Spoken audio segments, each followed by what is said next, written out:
étude sur les chrétiens d'Orient et les minorités qu'elle a créée à l'Assemblée nationale avec le soutien de la Credo, Valérie Pécresse qui est la première, parmi les premières combattantes de ces questions-là en France.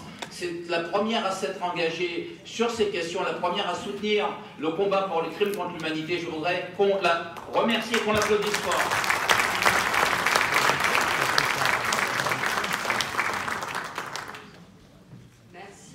Merci à tous. Je voudrais d'abord remercier la Credo et son président Patrick Caram de nous rassembler tous ici au Conseil régional et vous dire à tous bienvenue. Bienvenue à vous tous qui représentez à la fois les églises chrétiennes, mais aussi orthodoxes, catholiques, orthodoxes, arméniennes, maronites, syriaques, chaldéennes, je vais en oublier.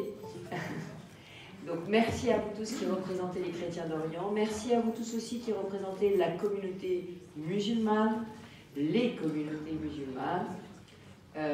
Et je voudrais aussi remercier tous ceux d'entre vous qui représentent le pouvoir politique.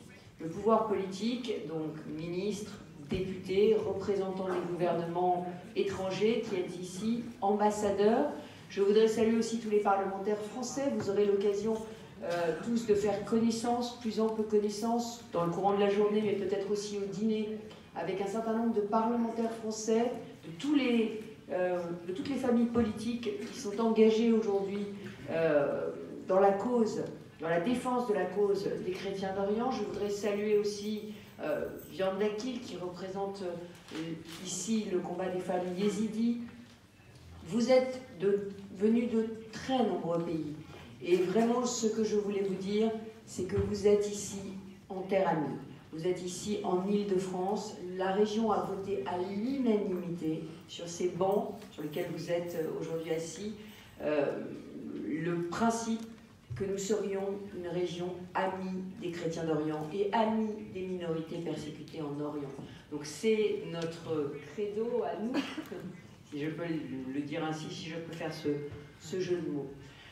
Et vous aurez à 16h15 la visite du ministre Jean-Baptiste Lemoyne, ministre auprès du ministre des Affaires étrangères, qui viendra au nom du gouvernement dialoguer avec vous sur l'engagement de l'État français, au-delà de la région Île-de-France bien évidemment, sur cette question de la défense des minorités persécutées et des chrétiens d'Orient. Donc je voudrais aussi remercier en votre nom à tous le gouvernement qui, malgré une situation, on va dire, un peu compliqué en ce moment et un contexte social un peu compliqué, a pris le temps aussi de venir dans cette conférence pour montrer son attachement et son engagement à cette belle cause.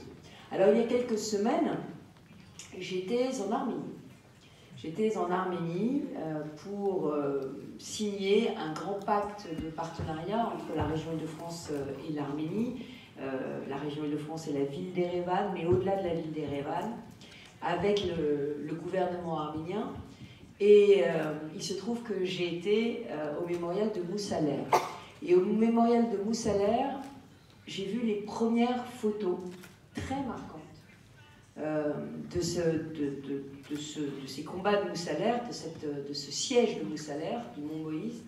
Et dans ce siège de Moussalert, les chrétiens qui étaient rassemblés sur la plage, pendant que les soldats se battaient, les femmes et les enfants étaient rassemblés sur la plage, et ils avaient déployé un grand drap blanc, sur lequel ils avaient marqué « Christians in distress, rescue ». Et ils étaient face à la mer, et ils avaient ce grand drap « Christians in distress, rescue ».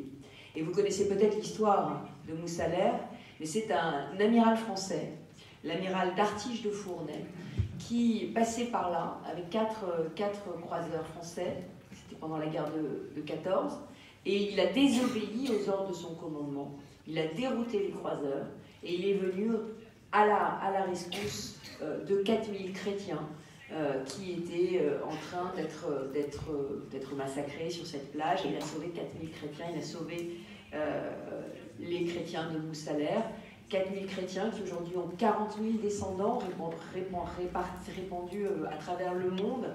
Et il y a ce mémorial de Moussalert avec le drapeau français dessus en Arménie. Et en France, personne ne connaît cette histoire du Moussaler. Même l'ambassadeur de France en Arménie m'a dit qu'il l'avait découverte lui-même en devenant ambassadeur en Arménie. Et donc, ce que je veux vous dire, c'est qu'il y a une histoire séculaire, un rôle séculaire de la France dans la défense des minorités agressées et singulièrement dans la défense des chrétiens d'Orient. Et ces valeurs que la France défend, c'est celle du droit de vivre en paix sur la terre de ses ancêtres. Et le droit de vivre en paix dans un monde où la diversité religieuse doit être sacrée et préservée. Et la liberté de croire doit être sacrée et préservée. Alors c'est notre priorité. Et que vous veniez d'Irak, que vous veniez du Liban, que vous veniez d'Égypte, que vous veniez de Syrie, d'Israël, de Jordanie, d'Arménie, nous voulons nous mobiliser pour que chacun d'entre vous, et que sur toutes ces terres, continue à vivre la pluralité religieuse, à la manière d'une mosaïque, d'une harmonie de notes, d'une mosaïque qui soit aux couleurs de l'Orient. Alors, cette harmonie, c'est un défi. C'est un défi aussi en France. Et vous le savez, en France aussi, nous avons nos problèmes de vie en commun, de respect des différentes religions. Et rien n'est jamais acquis. Alors, nous allons nous mobiliser. Vous connaissez peut-être l'histoire de mon engagement pour les chrétiens d'Orient. En réalité, c'est Patrick Karam, c'est la Credo, qui, alors même que débutait seulement la guerre en Syrie et en Irak et le mouvement de l'État islamique, qui sont venus me voir et qui m'ont dit il faut se mobiliser pour les chrétiens d'Orient. C'est la Credo qui a été à l'origine de toute cette prise de conscience au niveau politique français du fait que les chrétiens d'Orient étaient attaqués et menacés. Ensuite, il y a eu la mobilisation de Jérôme Chartier, mon vice-président qui est ici, vice-président qui était élu d'un territoire qui compte beaucoup de chrétiens d'Orient, certains d'entre vous en sont peut-être issus dans la salle, qui était le territoire du Val d'Oise, Sarcelles, et une ville qui a une très grande communauté assyro-chaldéenne et de chrétiens d'Orient. Et donc, il se trouve que j'étais en visite dans ma région, et nous sommes arrivés auprès de la communauté des chrétiens d'Orient de Sarcelles, le jour de la prise de Mossoul par l'État islamique. Et ce jour-là, avec Jérôme, nous nous sommes retrouvés avec une communauté en pleurs, et c'est là que nous avons touché du doigt la détresse des chrétiens d'Orient. Mais, j'allais dire, c'est vraiment les exactions de l'État islamique en Irak qui ont fait toucher du doigt vraiment, je crois, à tous les Français ce qui était en train de se passer. Et vous vous souvenez, à l'époque de la mobilisation, vous vous souvenez aussi de ces paroles très très fortes qui ont été prononcées par Jean d'Ormesson. Jean d'Ormesson qui a été pour moi un ami très, très cher, un soutien aussi très fidèle, mais qui était surtout un immense écrivain français et qui a dit à ce moment-là, nous avons tous été des juifs allemands, nous devons tous aujourd'hui être des chrétiens d'Orient, attention, il y a un risque de génocide. Et je crois que c'est à ce moment-là que nous avons tous décidé de prendre, j'allais dire, de porter l'étendard de la défense des chrétiens d'Orient. C'est à ce moment-là que j'ai décidé de demander la création d'un groupe d'études sur la défense des chrétiens d'Orient et des minorités persécutées par l'État islamique. Ça a été très difficile de créer ce groupe, parce que nous sommes un État laïque, la France, et que l'Assemblée nationale avait beaucoup de mal à admettre qu'on puisse parler du mot chrétien dans un groupe d'études à l'Assemblée nationale française. Donc il y a eu un blocage au démarrage. Et puis finalement, le ministre des Affaires étrangères lui-même, Laurent Fabius, a demandé à l'Assemblée nationale de lever ce blocage. Et c'est comme ça que nous avons créé ce groupe d'études qui a commencé à travailler d'abord sur l'accueil des chrétiens d'Orient en danger. Et nous avons lancé une initiative en Île-de-France qui était celle des maires et des municipalités, des villes qui se sont mobilisées pour l'accueil des chrétiens d'Orient. Et ça a été la première chaîne que nous avons lancée de solidarité à ce moment-là. Et je voudrais vraiment le dire, nous nous sommes retroussés les manches. Et nous avons évidemment commencé par faire de l'aide humanitaire. Mais il ne suffisait pas de faire de l'aide humanitaire, il fallait aussi faire de l'aide politique. Et c'est pour ça que nous accueillons aujourd'hui votre conférence, mais c'est aussi pour ça que nous avons participé à toutes les conférences de l'État français pour travailler sur ce sujet. Et puis je voudrais dire qu'en tant que femme, bien évidemment,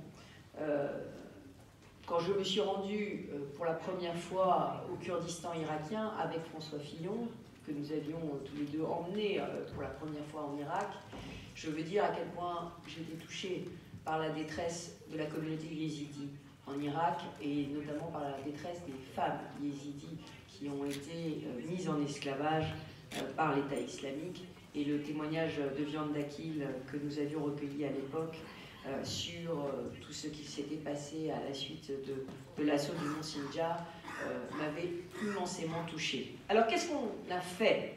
Parce que les déclarations d'amour, c'est des belles déclarations, mais il faut aussi, je crois en politique, parce que je suis une femme politique, donner des preuves d'amour. Donc qu'est-ce que nous avons fait? Eh bien, nous avons créé un fonds francilien, un fonds régional spécifique pour soutenir tous les projets des ONG et des associations. Des projets d'aide d'urgence, évidemment. Je pense par exemple au projet d'Élise Bogossian, de dispensaire sur roue qui patrouille et qui est un véritable hôpital sur roue. Des projets d'aide aux réfugiés, aux populations déplacées. Mais nous voulons aussi soutenir des projets de longue haleine. Et c'est pour ça que nous sommes réunis aujourd'hui. C'est pour qu'à l'issue de cette journée, il y ait encore plus d'initiatives concrètes qui voient le jour. Et c'est pour être évidemment à vos côtés et pour mobiliser tous les fonds disponibles ici en France pour vous venir en aide. Il s'agit de reconstruire des logements, il s'agit de reconstruire des écoles, des infrastructures, de vous donner meilleur accès aux soins, à l'éducation, de soutenir aussi la jeunesse et les partenariats avec la jeunesse de vos pays. Alors, je citais Élise Bogossian, mais nous avons fait avec elle aussi une initiative d'accueil de jeunes orphelins. L'année dernière, en Île-de-France, nous avons accueilli aussi des jeunes yézidis. Donc, nous sommes vraiment en soutien des actions humanitaires. Nous continuons aussi nos accueils à travers les mairies avec les chrétiens d'Orient, dont je vous ai parlé, qui continuent d'accueillir chaque année des personnalités. Et aujourd'hui, nous nous tournons des personnes en détresse, et nous nous tournons beaucoup vers la jeunesse pour permettre les poursuites d'études pour des jeunes qui ont été déplacés et qui n'ont pas de bonnes conditions d'études dans leur pays. Et puis, depuis 2016, la région a débloqué plus de 1 500 000 € pour financer des projets. Alors, particulièrement au Liban, vous savez que nous avons signé un partenariat extrêmement fructueux avec Beyrouth. Je suis venue à Beyrouth avec mon ami Xavier Emmanuelli, ancien ministre que certains d'entre vous connaissent, qui a fondé le SAMU social à Paris et qui aujourd'hui travaille à fonder un SAMU social dans les rues de Beyrouth pour les enfants à la rue. Donc nous travaillons avec le Liban, avec Beyrouth, nous travaillons évidemment avec la Syrie et nous travaillons aussi en Syrie et en Irak. Alors en Irak, avec Jérôme Chartier, nous avons décidé de soutenir un projet d'institut culturel à Mossoul qui sera financé par la région Île-de-France. Nous avons choisi aussi de travailler à la rénovation et à la réhabilitation de l'université, lieu évidemment très symbolique pour animer la vie sur place, la culture, la francophonie. Il y a 2 semaines, nous avons voté dans cet hémicycle des aides pour reconstruire l'orphelinat des Sœurs de Karakoche, et nous avons aussi voté des subventions pour relancer l'activité économique dans la plaine de Ninive, principalement par l'artisanat et l'agriculture. Nos correspondants sur place nous disent que tout reste à faire pour reconstruire, réhabiliter, mais aussi pour accompagner et soutenir les personnes traumatisées par la barbarie qui a sévi sous leurs yeux, qui leur a arraché des êtres chers, qui continue de les hanter jusque dans leur sommeil. Alors, je voudrais vous dire, à vous tous, représentants des églises et des communautés, des ONG, des associations, toute notre reconnaissance et notre admiration. Vous faites un travail extraordinaire. Vous êtes des artisans d'un monde meilleur Et j'allais dire, puisque moi aussi je suis de religion chrétienne, là où est la haine, vous semez l'amour.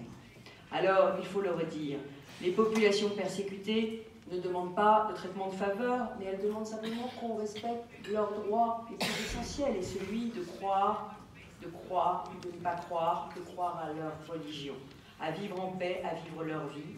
Et nous voulons aider à faire en sorte que cette aspiration légitime se réalise. Alors, comment est-ce que nous allons pouvoir faire? Eh bien, aujourd'hui, vous allez évoquer toute une série de projets concrets.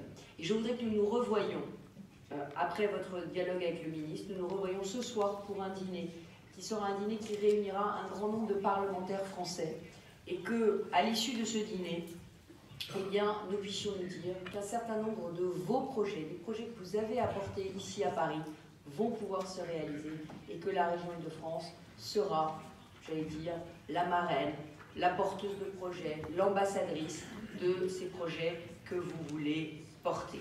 Alors, cette semaine est pour moi très symbolique parce qu'elle devrait se clore par ma visite, invitée par le gouvernement algérien, en Algérie, sur un site qui est le site du martyr des chrétiens d'Orient, qui est le site de Tibérine. Et je crois qu'il faut le dire, à quelques jours de la béatification des moines de Tibérine à Oran, il faut le dire, c'est un très beau symbole qu'un pays musulman qui béatifie sur son sol des moines. Et je pense que c'est aussi un très beau symbole que le gouvernement algérien ait accepté une délégation officielle française à Tibérine la semaine prochaine. Et moi, je pense que ça montre que, contrairement à ce qu'on pense, rien n'est figé.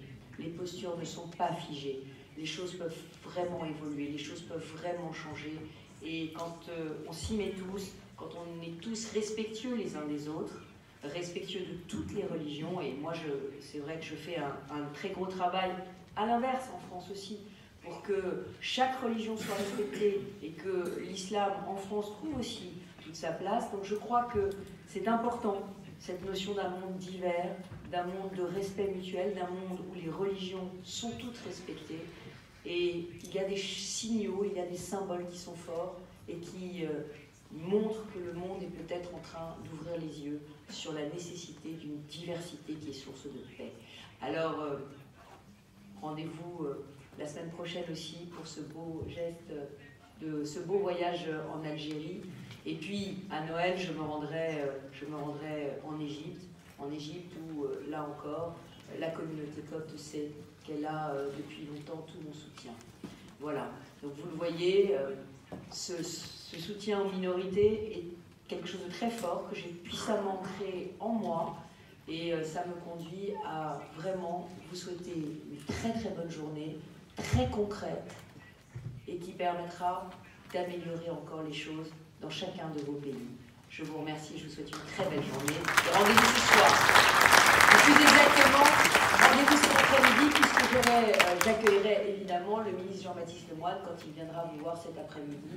Et puis nous nous reverrons ce soir pour tirer les conclusions de cette belle journée. Merci à Patrick, merci à la Credo, merci à Jérôme qui est donc, comme vous le savez, l'ambassadeur de la région, le premier vice-président en charge des affaires étrangères et qui s'occupe de tous ces partenariats de coopération décentralisée que nous tissons avec nos villes partenaires et amis.